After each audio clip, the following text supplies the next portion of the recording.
Now, I'm sure you've all seen those like organization influencers, for want of a better word. You know, those reels on Instagram of like perfectly tidy desks.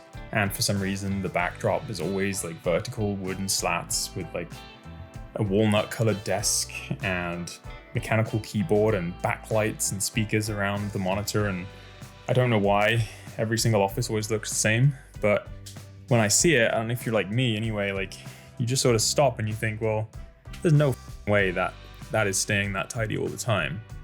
And also, how many videos can you make about the same setup? I don't want to throw shade, but I don't get it.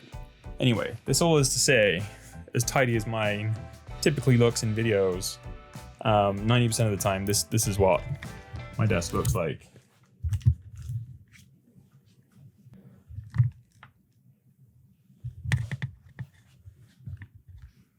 Hey Mia, what do you think?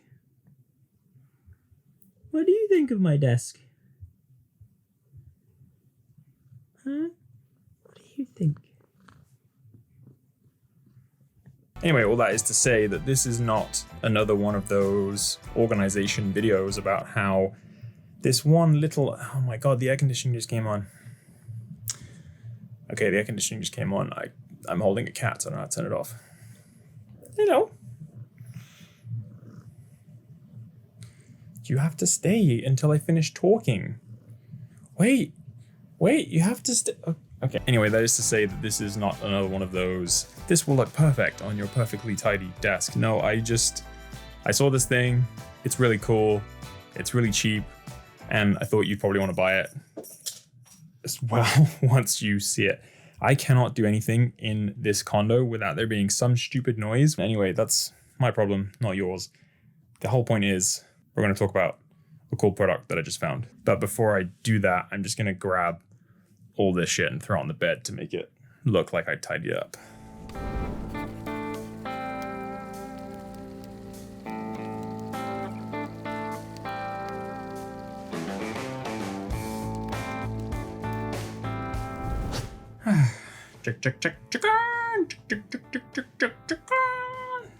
Okay, we're good. Got some audio. Basically, this, just to talk through it. So Husky is, if you live in one of the 51 states, if you live in the US or Canada, you probably know what Husky is if you've ever been to Home Depot. It's their own brand. It's, if you're from the UK, it's kind of like what Mac Tools is to B&Q. If Mac Tools didn't make power tools, but instead made hand tools and roller cabs, things like that. So I guess it's not really like Mac Tools at all. But anyway, I'm getting off track again. Essentially, what happened with Husky is they actually made a miniature version, which I've already given away because it's in the shop. Miniature version of this very same drawer, or cabinet, I should say. And they've actually made it using pretty much the same construction techniques, which is pretty incredible. The funny thing is, they advertise this as I think it's a 6.3 inch, the depth, I think, of the cabinet, which is funny because it's actually, like 10 inches long, but for some reason they really felt the need to sell it as a 6-inch cabinet, because I think that's just more shocking to people that a metal Husky cabinet is only 6 inches long. And we all know the best things in life are about 6 inches long. More than that, the price was just, it was too good to pass up. Guess how much? You know already, because it's in the title of the video. $20, $19.99 Canadian. That's like, what is that? Like $3 US at this point? How do you even make this for 20 bucks? I'm pretty sure they make zero money. I think they just do it because someone somewhere at Husky was like, yeah, you know what would be really cool?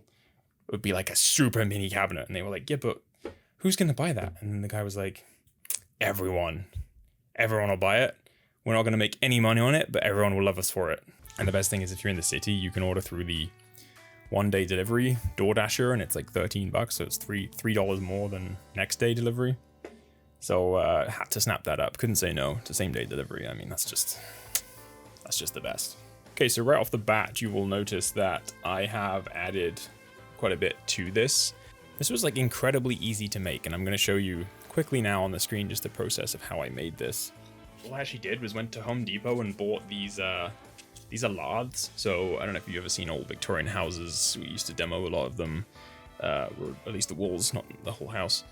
And this is what you would use between the studs to then plaster over. So this is like really cheap pine. It's like fast grown, cheap shit, rough sawn pine. It's kind of easy to make this look rustic, vintage. The ring holder here is just basically, you'll see it's a piece of wood with some foam. I just used bra foam because that's what's available at my local sewing supply. It was really, really cheap. It was like a few dollars, but any kind of foam will work. I just find bra foam is quite good, weirdly, because it has like a mesh on either side, so it's kind of that protects the foam and stops it from like splitting and breaking up too easily. So it's actually quite resistant to wear. I guess it's designed to be under heavy load, so it's pretty good for that. And I've used it for camera bag insert that I made before, and it works really well, and it's still working on that. And so in the past for the camera bag one, I used pigskin, which I don't mind, but it's a little bit rough. I believe this is a goat skin, so it's softer, it's more uniform, and it gives that like really nice velvety texture that's, you know, it's just beautiful. It's so clean, and it's real leather, so it's gonna last forever.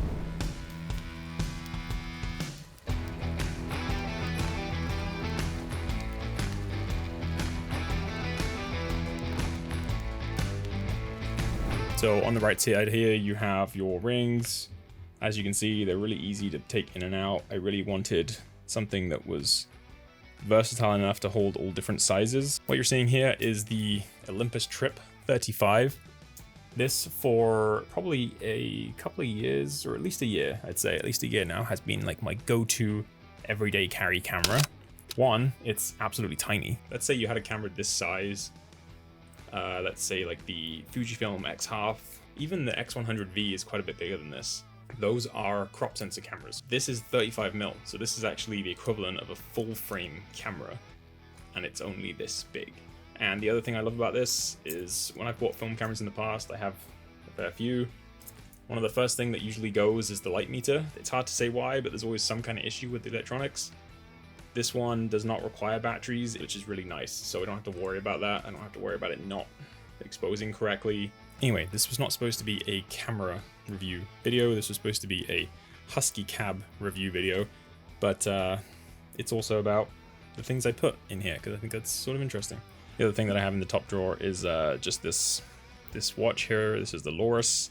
It was a gift from my now fiance, soon to be wife, and I love it for that reason, and I love it because it looks awesome. The reality of me and my watches nowadays is that since I bought this Garmin smartwatch, this is the, what is it, Instinct 2 Tactical, which has a battery life of about a month if I don't go in the sun. It never comes off my wrist. This thing is there 24/7. I wear it in the shower, I wear it to bed every night. It tracks my sleep, it tracks my heart rate, which, by the way, since I've been running, heart rate has come way down, and it's fun to watch it keep going down. It's fun to try and like target specific heart rates, you know. I'm in the 40s right now. I want to get to the 30s just because I can, or at least I think I can. I hope I can soon-ish. Anyway, to the lower drawer now. Originally, this did have a Husky sticker here. I took that off because I just think it looked a bit naff. What I have is, first of all, a pocket organizer. You would have seen this in a previous video, potentially. Here I have the Calibri Rally, which looks fancy. It was really quite expensive for what it is, a single jet flame lighter. I actually don't really like this very much. I've had a lot of issues with this. It's crap in the wind. It looks like it stores a lot, which is the reason I actually bought it, but it really doesn't. It's kind of it's a trick. So I have a lot of issues with this, but it is still the best kind of travel sized lighter that I have. Other thing in here is a punch. This is just a cheap one from Amazon, but I really like this because it's got 2 different size punches on it.